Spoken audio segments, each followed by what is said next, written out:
La vida de Alejandro Magno, el conquistador de imperios. Grandes vidas. Escrito por Joaquín de la Sierra. Narrado por Tomás Lara. Capítulo primero. Infancia y juventud. Del año 356 al 336 a.C. Alejandro Magno falleció a la temprana edad de 32 años, luego de perseguir activamente sus propósitos durante apenas 12 años.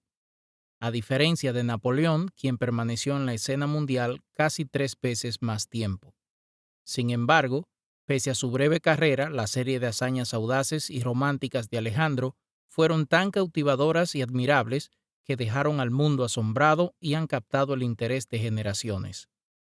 La clave del éxito de Alejandro fue su notable carácter. Poseía una combinación única de cualidades mentales y personales que le conferían una influencia poderosa y casi inigualable sobre quienes le rodeaban. Alejandro era físicamente atractivo y tenía modales encantadores. Era enérgico, atlético y apasionado en todo lo que hacía. Al mismo tiempo, mantenía la compostura y la cautela en situaciones apremiantes y se mostraba reflexivo y estratégico en la toma de decisiones. Tenía relaciones sólidas, agradecía los actos de bondad, era considerado con los sentimientos de los demás, leal con los amigos y generoso con los enemigos. En resumen, se podría decir que poseía un carácter noble, aunque desafortunadamente lo pusiera a la orden de la conquista y la guerra. Vivió en un periodo de la historia durante el cual las grandes capacidades personales y mentales se utilizaban principalmente en esos ámbitos. Asumió su carrera con gran entusiasmo y produjo un gran impacto desde su posición.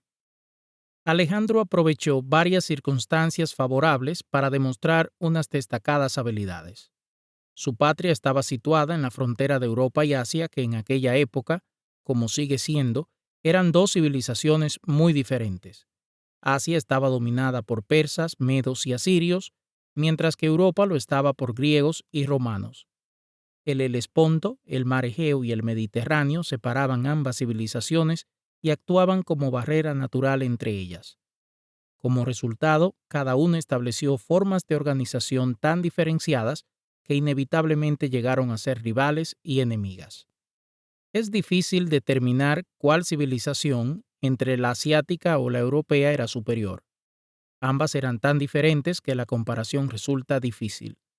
En el territorio asiático había abundancia de riquezas, lujos y grandezas, mientras que en el europeo predominaban la energía, el brillo y la fuerza.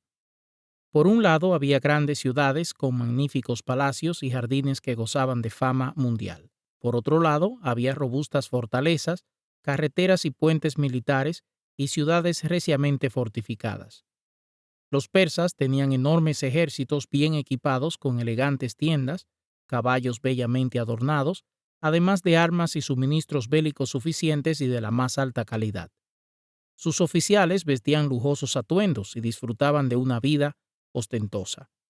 En cambio, los griegos y los romanos se enorgullecían de tropas disciplinadas, endurecidas por las dificultades. En sus oficiales primaba el valor, la estabilidad y la obediencia inquebrantable, así como la perspicacia y la destreza militar.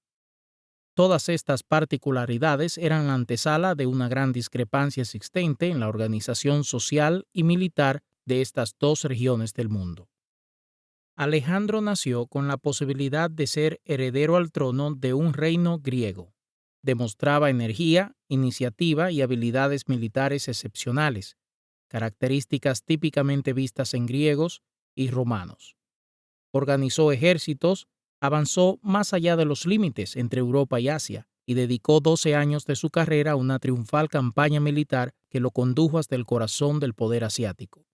Triunfó sobre otros ejércitos, conquistó ciudades, derrotó y capturó a reyes, príncipes y generales que se oponían a su avance. El mundo quedó asombrado ante el curso de aquella conquista, ejecutada con tanto éxito por un hombre muy joven, con un pequeño ejército que fue sumando continuas victorias contra un gran número de enemigos y acumuló espléndidos tesoros. El padre de Alejandro se llamaba Filipo y gobernaba el reino de Macedonia, al norte de Grecia. Macedonia tenía aproximadamente el doble del tamaño de Massachusetts y un tercio de Nueva York.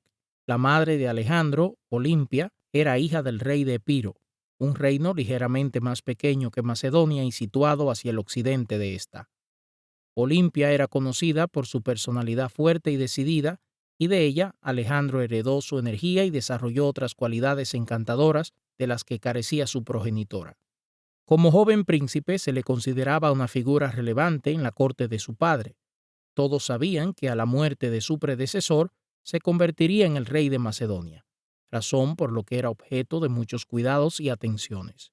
Al llegar a la adolescencia se hizo evidente para quienes le rodeaban que poseía notables cualidades mentales y de carácter, lo que parecía anunciar su futura grandeza a una edad temprana. Aunque era un príncipe, no fue educado con un estilo de vida pomposo ni de ocio, pero sí en línea con los valores que tenían los griegos de aquella época. En aquella época aún no existían las armas de fuego, por lo que al enfrentarse, los soldados tenían que luchar cuerpo a cuerpo con espadas, lanzas y otras armas que requerían una tremenda fuerza física. Los soldados cargaban unos contra otros y la valentía, la destreza y la fuerza muscular eran determinantes en el resultado. Los deberes de los oficiales en batalla han cambiado significativamente desde la antigüedad. Hoy en día un oficial debe mostrar tranquilidad, aplomo y ser estratégico en la toma de decisiones. Debe ser capaz de planificar y dirigir, incluso en situaciones peligrosas, manifestando al mismo tiempo un gran coraje y compostura. Sin embargo, no se le suele exigir un gran esfuerzo físico. En cambio, antiguamente se esperaba que los oficiales fueran exponentes de su propia destreza física y valentía en el campo de batalla. Para un futuro general de la milicia era importante tener una constitución robusta y estar en excelente condición física, así como estar acostumbrado a las incomodidades y la fatiga. Este fue un objetivo primordial para Alejandro en sus primeros años. La nana enfermera que cuidó de nuestro héroe durante su infancia se llamaba Lannis. Hizo todo lo que estuvo a su alcance para robustecer la salud y la estructura física del pequeño, tratándole con amabilidad y delicadeza. Alejandro formó un fuerte vínculo con ella y le tuvo un gran respeto durante el resto de su vida.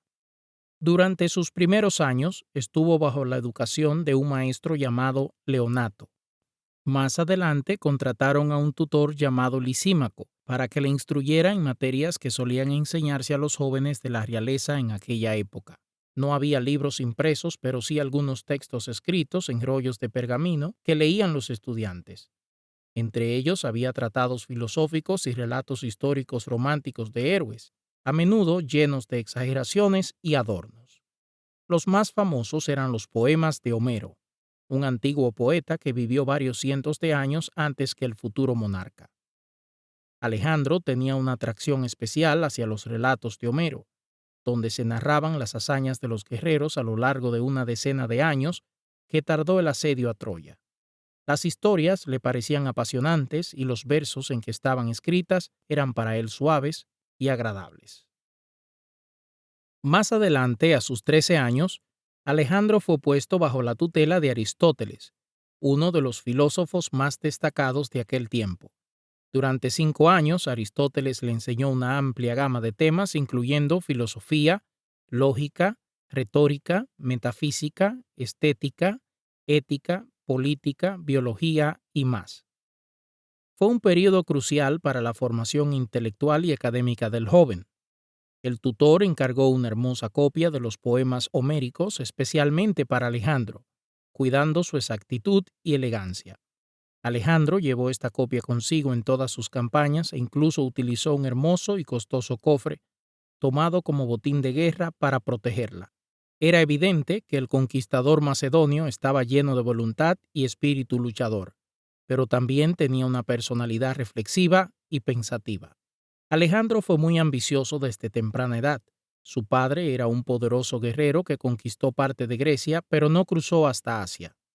Mientras la corte se regocijaba y deleitaba con las victorias de Filipo, el heredero se quedaba decepcionado y con cara de pensativo, a menudo quejándose de que su padre conquistaba todos los países y no dejaba algo por hacer. En cierta ocasión, algunos embajadores de la corte persa llegaron a Macedonia cuando Filipo estaba ausente. vieron a Alejandro y tuvieron ocasión de hablar con él. Creían que Alejandro estaría interesado en oír acerca de la grandiosa monarquía persa.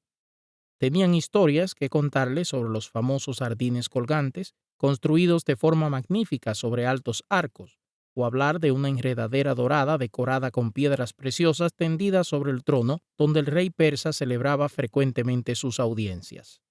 También hablaron de los espléndidos palacios, las vastas ciudades y los extravagantes banquetes y celebraciones persas.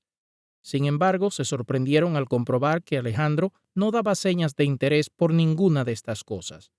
En lugar de ello, dirigía la conversación para indagar sobre la posición geográfica de las distintas regiones de Persia, las rutas hacia el interior, la organización y las tácticas militares del ejército asiático, y sobre todo, el carácter y las costumbres del rey Artajerjes. Los embajadores estaban asombrados por la madurez, la previsión y la capacidad analítica del joven. No pudieron evitar compararle con Artajerjes y decir: Alejandro es grande, mientras que nuestro rey solo es rico. Este juicio se confirmó a medida que progresaba la carrera de Alejandro. El éxito de Alejandro puede atribuirse a una combinación única de cálculo reflexivo e intensa pasión. La historia de su famoso caballo, Bucéfalo, pone perfectamente de relieve este rasgo. Bucéfalo era un brioso corcel de guerra regalado a Filipo cuando Alejandro era muchacho aún. Cuando el rey y sus cortesanos vieron por primera vez aquel animal en el parque del palacio, Bucéfalo era tan ingobernable y feroz que nadie se atrevió a montarlo. Filipo incluso se planteó devolver el caballo a Tesalia. Sin embargo, mientras todos los demás criticaban al caballo, Alejandro observaba y estudiaba a Bucéfalo. Se dio cuenta de que la gran excitación del caballo no era ferocidad, sino más bien un exceso de coraje y un poco de nervios. Entonces el joven rogó a su padre que le permitiera montar el caballo. Filipo acabó consintiendo y Alejandro se acercó calmado, con soltura, mientras lo tranquilizaba con su voz. A diferencia de los demás, que se acercaron al caballo con miedo, la actitud audaz y segura del príncipe se ganó la confianza y el respeto de Bucéfalo. Fue así como pudo montar y controlar al corcel, evidenciando que los caballos tienen cierta predilección por los humanos valerosos y de sangre fría. En cualquier caso, Alejandro consiguió calmar a Bucéfalo, que se dejó acariciar. Para evitar que el caballo viera su sombra, giró la cabeza, luego se quitó la capa y subió al lomo del caballo. En lugar de intentar controlar al cuadrúpedo, Alejandro le dio con las riendas y le animó con la voz. Bucéfalo arrancó a toda velocidad a través de la llanura, con el rey y los cortesanos mirando asombrados. Tras una rápida carrera, al futuro monarca le resultó sencillo frenar a Bucéfalo, que regresó sano y salvo junto al rey. Los cortesanos alabaron al joven y el rey Filipo lo elogió mucho, diciendo que merecía un reino más grande al de Macedonia para gobernar. La apreciación de Alejandro acerca del caballo resultó acertada, pues Bucéfalo se volvió obediente y dócil, sometiéndose a Alejandro en todos los sentidos, incluso hincaba las rodillas cuando se lo ordenaba, para facilitar la monta. Alejandro conservó el corcel durante mucho tiempo, convirtiéndolo en su compañero de guerra favorito. Los historiadores de la época escribieron muchas historias sobre la inteligencia y las hazañas del caballo. Cuando se vestía con su equipo militar, Bucéfalo parecía orgulloso y solo permitía que Alejandro lo montara. Lo que le ocurrió finalmente a Bucéfalo es incierto. Existen dos versiones sobre su destino. La primera afirma que durante una batalla, Alejandro se vio rodeado de enemigos y Bucéfalo hizo un esfuerzo heroico por salvarlo. A pesar de haber sido herido varias veces, el caballo siguió adelante hasta llevar a su amo a un lugar seguro, antes de desplomarse y morir de agotamiento. Sin embargo, algunos historiadores creen que Bucéfalo pudo recuperarse de sus heridas y vivir hasta los 30 años, antes de fallecer. Su memoria fue honrada enterrándolo en medio de una gran ceremonia y edificando una ciudad en el lugar. Alejandro maduró rápidamente y empezó a asumir responsabilidades de adulto a temprana edad. A los 16 años, su padre Filipo lo nombró regente de Macedonia mientras él estaba fuera en una campaña militar. A pesar de contar con el apoyo de consejeros experimentados, Alejandro asumió el cargo con gran energía y éxito, y también mostró un notable nivel de modestia y respeto por sus subordinados mayores y más experimentados. A los 18 años, Alejandro acompañó a su padre en una campaña hacia el sur. Filipo libró una de sus principales batallas en Queronea, Beocia, y asignó a Alejandro el mando de una de las alas del ejército, mientras se reservaba el mando sobre la otra. A pesar de sus preocupaciones iniciales, Filipo depositó su confianza en Alejandro poniendo bajo su mando a generales experimentados. Durante la batalla, Alejandro superó las expectativas y mostró valentía, frialdad y discreción notables. Su ala obtuvo la victoria, lo que obligó a Filipo y a sus oficiales a esforzarse más para mantener el ritmo. Al final, Filipo salió triunfante y se convirtió en el soberano supremo de todos los estados de Grecia. A pesar de la impresionante muestra de sabiduría y discreción de Alejandro en su juventud, a menudo mostraba arrogancia y terquedad. Cuando su orgullo o su ira se desataban, podía volverse extremadamente impulsivo y difícil de controlar. Su madre, Olimpia, era conocida por su comportamiento altivo y dominante, lo que contribuyó al conflicto con su marido. Algunas fuentes sugieren que el conflicto era mutuo, pues se rumoreaba que ambos habían sido infieles. Finalmente, Filipo se divorció de Olimpia y se casó con otra mujer, lo que provocó grandes tensiones entre ambos. En un banquete por la celebración del nuevo matrimonio del monarca, la impulsividad de Alejandro se puso de manifiesto en un incidente que reveló su carácter. Durante el banquete, uno de los invitados hizo un cumplido a la nueva reina, pero utilizó un lenguaje que Alejandro consideró irrespetuoso hacia su madre y su propia herencia. Esto provocó inmediatamente su ira y arrojó una copa al ofensor, Atalo. En represalia, Atalo hizo algo parecido, lo cual provocó una conmoción caótica y ruidosa, pues los invitados en su mesa saltaron de sus asientos. Por su parte, Filipo estaba furioso con la interrupción del pacífico banquete nupcial. Sacó la espada y cargó contra su hijo, pero tropezó y cayó al suelo. Alejandro miró a su padre caído con desdén y se burló de él, diciendo: «¡Qué buen líder ha elegido Grecia para dirigir sus ejércitos! Un hombre que ni siquiera puede caminar por el suelo sin tropezar». Entonces se dio la vuelta y abandonó el palacio, uniéndose a Olimpia en su país natal, Epiro. Allí, madre e hijo siguieron enfrentados a Filipo durante algún tiempo. Filipo estaba ocupado planeando una expedición masiva a Asia. Se había ocupado de su propio reino y había formado una fuerte alianza entre los estados griegos, lo que permitió la creación de poderosos ejércitos.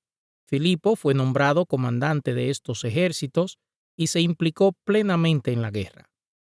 En la cima de su poder y juventud, el reino de Filipo era floreciente y ejercía un dominio absoluto sobre los estados europeos. Le movían la ambición y rebosaba esperanza. Estaba orgulloso de su hijo Alejandro y contaba con él para sus planes de conquista y expansión. Se había casado recientemente con una joven y bella esposa y estaba rodeado de celebraciones y alegría. Imaginaba un futuro brillante para sí mismo, viendo todos sus logros y gloria pasados solo como el principio de las hazañas aún mayores que aún le quedaban por materializar. Alejandro, por su parte, era un joven fogoso e impulsivo que ansiaba la fama y la gloria. Sentía envidia y celos de la posición y las perspectivas de su padre, pues quería ser monarca. No tardó en ponerse del lado de su madre en aquella disputa doméstica, porque sentía que su progenitor era más que un príncipe con poder e influencia limitados, a pesar de ser consumado y popular. La idea de tener que esperar muchos años, mientras su padre continuaba reinando en la flor de la vida, le producía inquietud y desasosiego. Sin embargo, todo cambió de repente, cuando un acontecimiento extraordinario le obligó a asumir el trono, con apenas una hora de antelación.